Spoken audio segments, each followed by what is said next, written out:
కఠినమైన ఉపవాస దీక్షల ద్వారా క్రమశిక్షణ అలవడుతోందని నల్గొండ జిల్లా నకరికల్ మాజీ ఎమ్మెల్యే ఉద్దీపన చైర్మన్ వేముల వీరేశం అన్నారు. నకరికల్ మక్కా మసీద్లో ముస్లిం సోదరులకు దావత్ ఇఫ్తార్ విందు ఏర్పాటు చేశారు.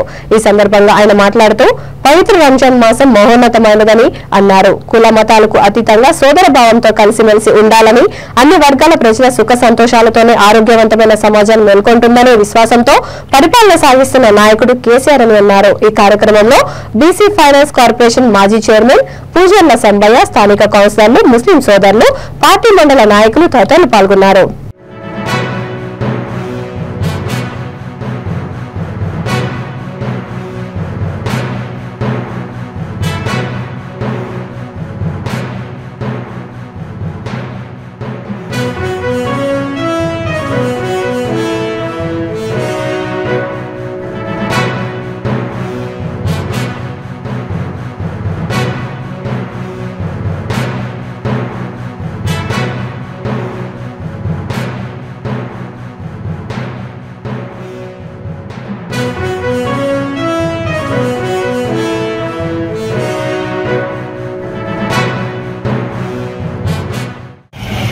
మైనార్టీ సోదరులందరికీ అడ్వాన్స్ రంజాన్ శుభాకాంక్షలు.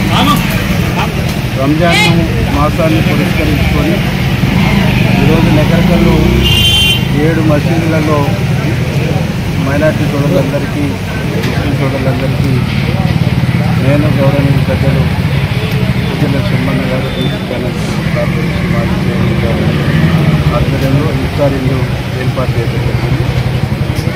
ఈ రంజాన్ మాసంలో పవిత్రమైనటువంటి ఉపవాస ప్రార్థనలు చేసుకుంటూ వారి కుటుంబాలు గొప్పగా ఉండాలి, సమాజం బాగుండాలి, ప్రజలందరూ బాగుండాలి, ఈ రాష్ట్ర ప్రభుత్వం గొప్పగా ఉండాలి, మైనార్టీలకు అనేక సంక్షేమ అభివృద్ధి కార్యక్రమాలు ఇస్తున్నటువంటి ప్రభుత్వం గొప్పగా ఉండాలని వారు అనేక ప్రార్థనలు చేస్తున్నటువంటి సందర్భంలో మా వంతు చేయుతగా ఈ ఇఫ్తార్ విందు కార్యక్రమాన్ని ఏర్పాటు చేయడం జరిగింది. భారతదేశం అంటేనే ఒక మత సామరస్యానికి